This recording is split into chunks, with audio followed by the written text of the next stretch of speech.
Picture this. You're trapped behind enemy lines. Your radio is smashed. The nearest Allied position is 25 miles away across German-occupied territory. Artillery shells are falling closer. Your only hope sits in a small wicker basket at your feet. A gray pigeon with a message capsule tied to its leg. You release it into hostile skies, watching it climb through smoke and shrapnel, knowing that bird carries not just intelligence, but your life and the lives of everyone around you. This scene played out thousands of times during World War II, and more than 95% of the time, against all odds, those pigeons made it home. In the high-tech war of tanks, planes, and warships, it was one of history's oldest communication methods that proved impossible to defeat. These are the stories of the birds that became secret agents and war heroes. World War II presented unprecedented communication challenges. Radio transmissions could be intercepted by the enemy, revealing vital tactical information. Field telephones required physical wires that could be cut by artillery fire, leaving troops isolated and vulnerable. Human runners risked their lives crossing dangerous battlefields, and many never reached their destinations. In this desperate situation, military planners turned to an ancient solution: the homing pigeon. These birds offered something that no technology of the era could match: a communication method that was nearly impossible to intercept, highly reliable, and could operate in conditions where all other systems failed. What you're about to discover is one of the most remarkable and least known stories of World War II. Approximately 56,000 carrier pigeons were trained for war missions during World War II, representing the height of carrier pigeon use in military history. In the United Kingdom alone, over 250,000 pigeons served in various capacities throughout the war. These weren't ordinary birds. They were carefully selected, rigorously trained, and deployed in operations that would determine the fate of thousands of soldiers. They flew through enemy fire, survived grievous wounds, and delivered messages that changed the course of battles. More than 95% of the messages they carried reached their destination successfully. Their stories of courage, endurance, and loyalty earned them military honors, including the prestigious Dickin Medal, the animal equivalent of the Victoria Cross. Humans have relied on pigeons to carry messages for millennia. Ancient Egyptians, Greeks, and Romans all used these remarkable birds for communication across vast distances. But it was during World War I that pigeons truly proved their military value. The First World War saw the extensive use of messenger pigeons in trench warfare. Mass artillery fire made traditional communication nearly impossible, cutting wires and preventing runners from delivering messages. The United States Army Signal Corps received 600 pigeons from British breeders in 1917, and by the war's end, more than 15,000 trained pigeons have been sent to the American Expeditionary Forces. Even in the age of radio, pigeons remained invaluable.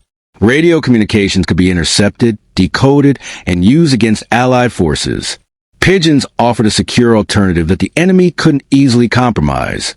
As World War II approached, military planners recognized that pigeons would once again play a crucial role. Multiple nations established dedicated pigeon services. United Kingdom. The National Pigeon Service coordinated civilian pigeon fanciers with military needs, creating a vast network of trained birds and handlers. United States. The Army Signal Corps Pigeon Service was officially authorized, building on lessons learned from World War I. The program was headquartered at Fort Monmouth, New Jersey, where specialized training and breeding programs were developed. Germany. The Imperial German Army had used pigeons extensively in World War I and continued developing their pigeon programs into World War II. The Wehrmacht maintained sophisticated pigeon communication units. France and other nations. Most major combatants maintained pigeon services, recognizing their unique strategic value. Not every pigeon could become a military messenger. Selection was rigorous. Breeders sought birds with superior homing instincts, physical endurance, and the temperament to perform under extreme stress. Breeding programs focused on developing pigeons with enhanced navigational abilities. Birds were tested over increasingly longer distances, and only those that consistently returned home made the cut. The training was demanding. Pigeons learned to fly in all weather conditions, navigate through hostile environments, and resist a natural instinct to seek shelter when under fire. The testing process was exhaustive. Pigeons flew practice missions that simulated combat conditions. They were exposed to loud noises, released in unfamiliar territory, and required to navigate obstacles. Those that failed were removed from the program. Those that succeeded became part of an elite force of feathered warriors. Behind every successful pigeon mission was a skilled handler. These men and women formed deep bonds with their birds, understanding each pigeon's individual personality and capabilities. The specialized knowledge required was substantial. Handlers needed to understand pigeon behavior, health navigation, and the technical aspects of messaging coding. Women played a significant but often overlooked role in the pigeon corps. They served as trainers, handlers, and caretakers, ensuring the birds remained healthy and ready for deployment. The relationship between handler and pigeon was built on trust, a bond that often made the difference between mission success and failure. How do pigeons find their way home across hundreds of miles of unfamiliar territory? Scientists have studied this remarkable ability for decades. Current theories suggest pigeons use multiple navigation systems simultaneously. Magnetoreception. Pigeons appear to sense the Earth's magnetic field, using it like a natural compass. Olfactory navigation. Research indicates pigeons create mental odor maps of their environment, using scent to navigate. Visual landmarks. Pigeons memorize landscape features and use them to guide their flight. The average pigeon could fly at speeds of 50 miles per hour and typically covered 25 miles per mission, though they were capable of traveling up to 600 miles when necessary to 32. This combination of speed, range, and reliability made them ideal for military communications. The message capsule was a marvel of practical engineering. These small containers, typically made of aluminum, needed to be lightweight, yet durable enough to protect their contents during flight. The most common design was the PG-14 message holder, a tiny tube tied to one of the bird's legs. Messages were written on thin paper, sometimes rice paper, to minimize weight. Every word mattered. Handlers wrote as concisely as possible while ensuring critical information wasn't lost. The message was rolled tightly, inserted into the capsule, and sealed. Early experiments tried attaching capsules across the bird's breast, but these impeded wing movement and were quickly abandoned. The leg attachment proved most effective, allowing the pigeon full range of motion while securely carrying its vital cargo. Getting pigeons to the front lines required innovation. Pigeons were transported in specially designed baskets and containers that protected them during the journey, while allowing handlers to access them quickly when needed. For airborne operations, the challenge was even greater. The U.S. military, in partnership with the Maidenform Brazier Company, developed the Pigeon vest, a specialized harness that allowed paratroopers to carry pigeons safely during jumps. In December 1944, Maidenform was contracted to manufacture 28,500 pigeon vests for the U.S. government. The vest was made of porous materials with tightly woven fabric underneath to prevent damage from the pigeon's claws. It shaped the bird's body, leaving the head, neck, wing tips, tail, and feet exposed. Adjustable straps allowed paratroopers to secure the vest across their chests. Once on the ground behind enemy lines, soldiers would release the pigeons to deliver critical intelligence. Pigeons were also parachuted to troops in small cages, dropped with 9-foot parachutes during operations in difficult terrain. When the birds landed, they would be released with messages and fly back to headquarters. Security was paramount. Messages carried by pigeons were coded and encrypted to prevent enemy forces from gaining intelligence if a bird was captured. Various coding systems were employed, some so complex that even modern codebreakers have struggled to decipher messages found decades later. If a pigeon was captured, it could provide the enemy with valuable tactical information. To counter this, messages used code names, coordinates in cipher, and abbreviated references that would be meaningless without the proper context. Duplicate messages were often sent with multiple pigeons to ensure delivery. Both sides developed countermeasures. The Germans trained special anti-pigeon units and offered rewards for capturing Allied pigeons. They even attempted to send false messages using captured birds, though the success of these deception operations was limited. To understand the legacy of World War II pigeons, we must first know Cher, the most famous military pigeon of World War I. Cher's story set the standard for all who followed. In October 1918, During the Meuse-Argonne offensive, the 77th Infantry Division's Lost Battalion found itself trapped behind German lines and under friendly fire from American artillery. Major Charles Wilsey watched as German soldiers shot down Pigeon after Pigeon, carrying his desperate pleas for help. Down to their last bird, Cher Army, Wilsey attached a message. "We are along the road parallel to 276.4. Our own artillery is dropping a barrage directly on us. For heaven's sake, stop it." The Germans opened fire as Cher Army rose from a brush. He was shot through the chest and fell to ground. But then, against all odds, he took flight again. Cher Army covered 25 miles in just 25 minutes, arriving at division headquarters alive but grievously wounded. Having lost his right leg and been blinded in one eye, the bombardment stopped. 194 men of the Lost Battalion survived. Cher Army received the French Croix de Guerre, and General John Pershing declared, "There isn't anything the United States can do too much for this bird." G.I. Joe, service number USA 43 SC 6390, hatched on March 24, 1943, in Algiers, Algeria. He underwent specialized training at Fort Monmouth, New Jersey, in the Army's program for two-way homing pigeons. On October 18, 1943, during the Italian campaign, G.I. Joe performed what would be called the most outstanding flight made by a United States Army homing pigeon in World War II. The situation was critical. British forces of the 169th Infantry Brigade had captured the village of Calvi Vecchia far ahead of schedule. An American air raid had been scheduled to bomb German positions in the village, but the rapid advance meant Allied troops were now occupying the target. Radio communications had failed. There was no way to call off the attack. G.I. Joe was released as a last resort, carrying the urgent message to cancel the bombing. He flew 20 miles in just 20 minutes, arriving at the air base just as the bombers were preparing to take off. The mission was canceled.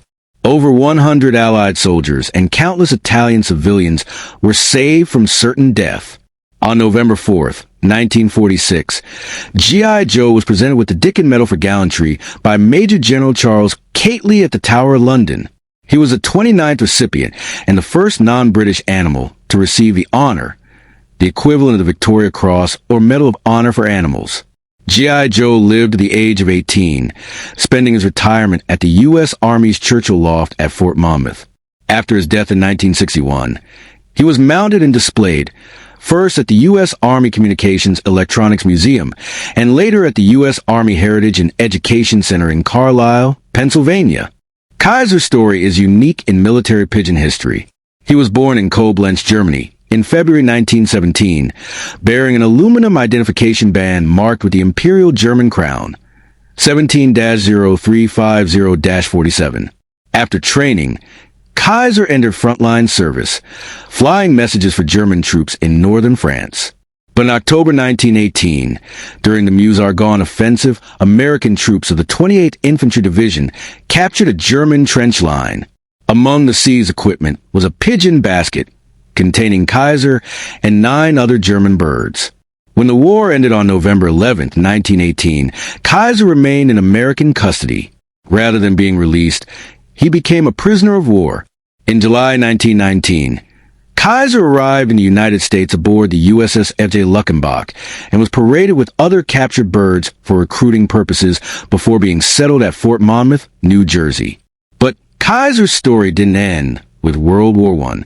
When World War II began, he was still alive, one of the longest-living pigeons ever bred in captivity. He was used to train American homing pigeons for World War II service, making him one of the few pigeons to serve in both World Wars. Kaiser became one of the longest-held prisoners of war in American history, serving his captors with the same dedication he had once shown his homeland. G.I. Joe wasn't the only pigeon to earn the Dickin Medal during World War II. 32 pigeons received medals for their service, each with remarkable stories of courage. Commando completed over 90 missions, flying through dangerous conditions to deliver vital intelligence. Gustav carried the first message from the Normandy beaches on D-Day, June 6, 1944, alerting headquarters that the invasion had begun. Mary of Exeter survived multiple missions behind enemy lines despite sustaining serious injuries. She was wounded repeatedly but continued to serve, delivering messages that saved countless lives.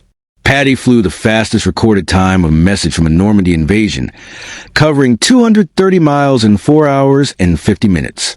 William of Orange served with the Dutch resistance, facilitating communications that helped coordinate sabotage operations against German forces. Each of these birds demonstrated extraordinary courage and reliability, proving that size and species matter far less than heart and determination. In occupied territories across Europe, resistance movements relied on pigeons to communicate with Allied forces. The birds were dropped by parachute to resistance fighters, who cared for them until they had vital intelligence to transmit. The risks were enormous. Possessing a military pigeon in occupied territory meant certain death if discovered. German forces actively searched for hidden pigeon lofts and executed anyone found harboring Allied birds. Despite these dangers, resistance fighters used pigeons to report German troop movements, identify strategic targets for bombing raids, and coordinate sabotage operations. The system worked both ways. Allied forces could send pigeons to agents behind enemy lines, and those same agents would use the birds to return critical intelligence. This created a communication network that the Germans struggled to detect or disrupt. Pigeons became essential tools for espionage operations. Spies operating behind enemy lines used them to transmit intelligence about German fortifications, troop concentrations, and strategic installations. One remarkable case involved a coded message discovered in a chimney in Surrey, England, in 1982. The message, attached to the remains of a carrier pigeon, contained battlefield intelligence believed to have been sent by a British paratrooper shortly after D-Day, reporting German tank and infantry positions. The code was so complex that Britain's government communications headquarters couldn't crack it for years. The message reportedly read, "Artillery observer at K Sector, Normandy. Requested headquarters supplement report. Panzer attack. Countermeasures against panzers not working." The pigeon had died attempting to deliver this critical intelligence. Its mission incomplete, but its dedication absolute. Even in prisoner of war camps, pigeons occasionally provided hope. POWs who managed to capture or train wild pigeons attempted to use them to communicate their locations or coordinate escape attempts. The practice was incredibly dangerous. German guards actively searched for pigeon activity in and around POW camps. Discovery meant severe punishment or execution. Yet some prisoners, driven by desperation and ingenuity, took the risk, hoping that a single message might reach Allied lines and bring rescue or support. Coordinating sabotage required precise timing and secure communications, exactly what pigeons provided. Resistance groups used pigeons to synchronize attacks on railway lines, bridges, and supply depots. The messages would specify targets, timing, and coordination with Allied air raids or ground operations. The Germans recognized this threat and made pigeon communications the priority target. They established anti-pigeon patrols, trained Falcons and Hawks to intercept messenger pigeons, and offer rewards for captured Allied birds. Yet despite these efforts, the pigeon communication network remained remarkably effective throughout the war. The German military took the pigeon threat seriously. Special units were established specifically to intercept Allied messenger pigeons. German soldiers were trained to shoot down any pigeon spotted flying toward Allied lines, recognizing that each bird might carry vital intelligence. The Luftwaffe employed an unusual countermeasure, training hawks and falcons to hunt and kill messenger pigeons in flight. These predatory birds were deployed along the front lines and in occupied territories, creating an aerial barrier that Allied pigeons had to navigate. Rewards were offered for captured Allied pigeons. German forces examined captured birds for intelligence value, analyzed their breeding and training, and occasionally attempted to use them to send false messages back to Allied headquarters. The psychological impact was significant. Allied pigeon handlers knew their birds faced not just the dangers of flight, but active enemy countermeasures designed specifically to stop them. When German forces captured Allied pigeons, they faced a dilemma. Should they kill the bird, prevent its future use, or try to exploit it for their own purposes? Intelligence officers attempted to decode capture messages, seeking patterns and information about Allied codes. Some captured pigeons were released with false messages, hoping to feed misinformation to Allied commanders. However, these deception operations had limited success. Allied intelligence officers could often identify suspicious messages or verify information through alternative channels. The psychological warfare aspect was equally important. German propaganda portrayed Allied reliance on pigeons as primitive and desperate, attempting to undermine morale. Allied counterpropaganda celebrated pigeon achievements, turning the birds into symbols of determination and ingenuity. German scientists researched methods to disrupt pigeon navigation. They studied pigeon behavior, attempting to identify vulnerabilities that could be exploited. Theories included using electromagnetic fields to interfere with magnetoreception, or employing sound waves to disorient the birds. Detection equipment was developed to spot pigeons in flight, allowing anti-aircraft gunners to target them. Some units were equipped with specialized ammunition designed for small, fast-moving aerial targets. However, these technological countermeasures proved largely ineffective. Pigeons were simply too small, too fast, and too numerous to intercept consistently. The success rate of pigeon message delivery remained above 95% throughout the war, demonstrating that even dedicated enemy efforts couldn't significantly disrupt the system. Both sides recognized the propaganda value of the pigeon war. German propaganda emphasized every captured or killed Allied pigeon, portraying them as examples of Allied desperation and technological inferiority. Allied propaganda took the opposite approach, celebrating pigeons as heroes. Stories of decorated birds were widely publicized, and surviving pigeons were paraded alongside veterans in victory celebrations. The narrative was powerful. If even pigeons had overcome overwhelming odds to complete their missions, surely human soldiers could do the same. The public embraced these stories. Pigeons like Cher and G.I. Joe became household names, symbols of courage and dedication that transcended species. Their stories provided hope during dark times and reminded people that even the smallest heroes could make a decisive difference. Military planners experimented with equipping pigeons with miniature cameras for aerial reconnaissance. The concept was revolutionary. Release a pigeon over enemy territory with a camera program to take photographs at intervals, then recover the bird and develop the film. The reality proved more complicated.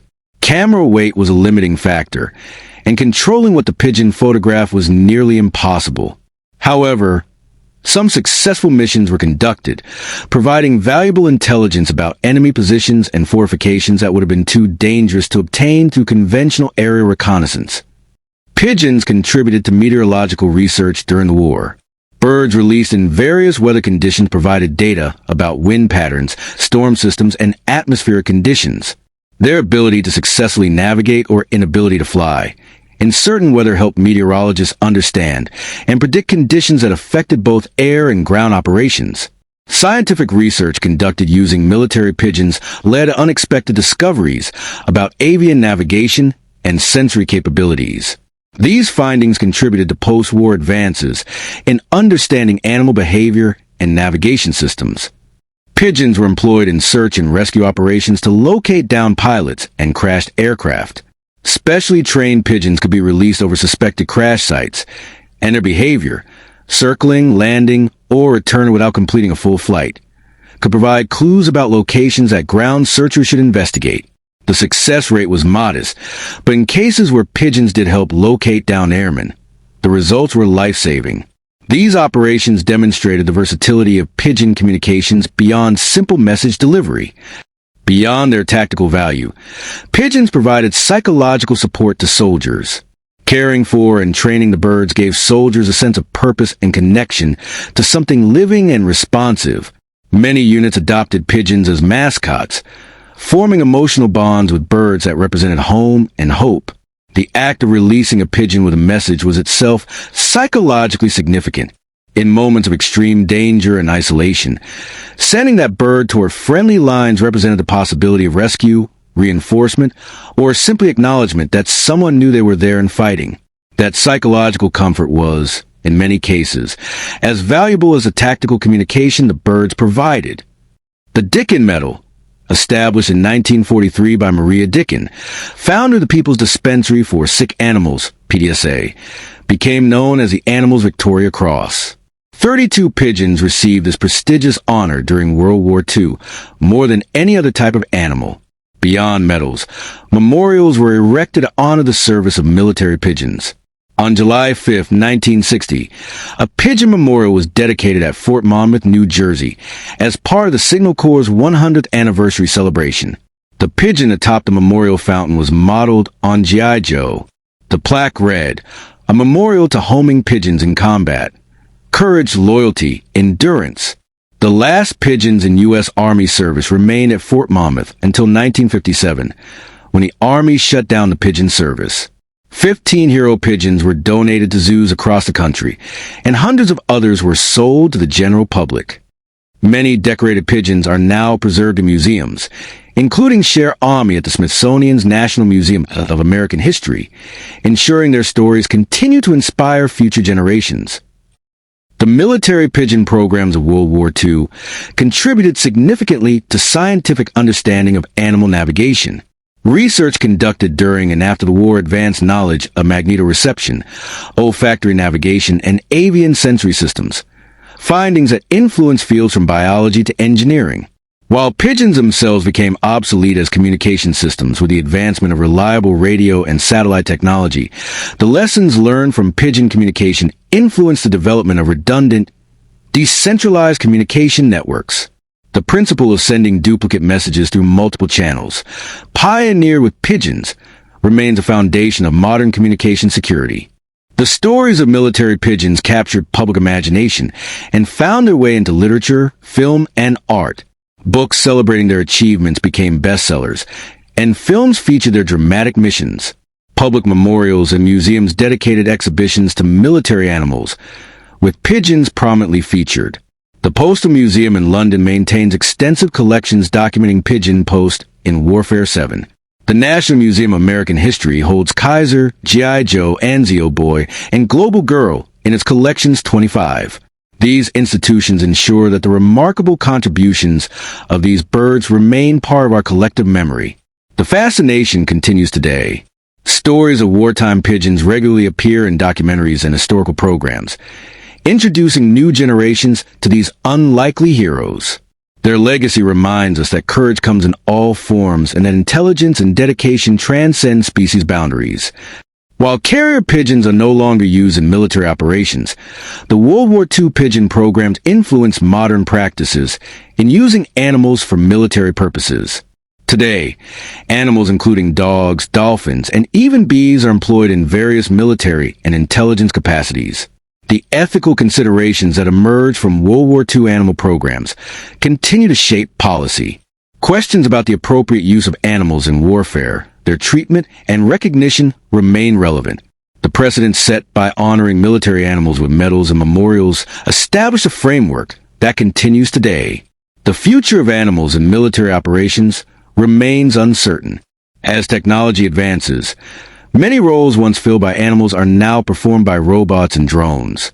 Yet the unique capabilities of living organisms, their adaptability, intelligence, and ability to operate in unpredictable environments suggests that animals may continue to serve alongside human soldiers, just as pigeons once did over the battlefields of Europe. The numbers tell part of the story. 56,000 pigeons trained for war missions in World War II. Over 95% of messages successfully delivered. Hundreds of lives directly saved through pigeon communications. Countless more saved indirectly through intelligence that informs strategic decisions. But numbers alone cannot capture the full impact of these remarkable birds. They provided secure communication when all other systems failed. They flew through conditions that grounded aircraft and silenced radios. They carried hope across battlefields and messages across enemy lines. The technological contributions were significant, advancing our understanding of navigation, communication security, and animal intelligence. The tactical contributions were decisive, changing the outcomes of battles and saving lives. But perhaps most importantly, their service demonstrated that courage, loyalty, and determination are not uniquely human qualities. The relationship between soldiers and their pigeons reveals something profound about the human-animal bond. These weren't machines or tools. They were living beings with whom soldiers formed deep emotional connections. Handlers knew each bird's personality, understood their strengths and limitations, and trusted them with lives and missions. That trust was reciprocated. Pigeons flew through enemy fire, continued missions despite grievous wounds, and returned home against overwhelming odds, not because they understood the war or its causes, but because they had been trained and cared for by humans who depended on them. These stories reveal our capacity for interspecies cooperation and emotional bonds that can form across species boundaries. They show that loyalty and courage are universal languages, spoken not just by humans, but by all creatures capable of dedication and sacrifice. The pigeons that delivered secret messages behind enemy lines during World War II were among the most unlikely heroes in military history. They received no salary, understood no politics, and sought no glory. Yet they served with a dedication and courage that earned them medals, memorials, and a permanent place in history. From Cher Army's desperate flight to save the Lost Battalion, to G.I. Joe's race against time to prevent a catastrophic friendly fire incident, to the thousands of unnamed birds that carried messages faithfully across dangerous skies, these humble creatures changed the course of history. Their legacy endures. It reminds us that heroism comes in all sizes, that technology alone cannot solve every problem, and that sometimes the simplest solutions are the most effective. It teaches us to recognize and honor courage wherever we find it, even in the smallest and most unexpected heroes. To the thousands of pigeons who served, those who returned home, and those who didn't, we owe a debt of gratitude. Their story is not just a footnote in military history. It is a testament to the remarkable things that become possible when humans and animals work together with trust, dedication, and shared purpose. These were the pigeons that delivered secret messages behind enemy lines. These were the feathered warriors who helped win World War II. And these are the heroes we must never forget.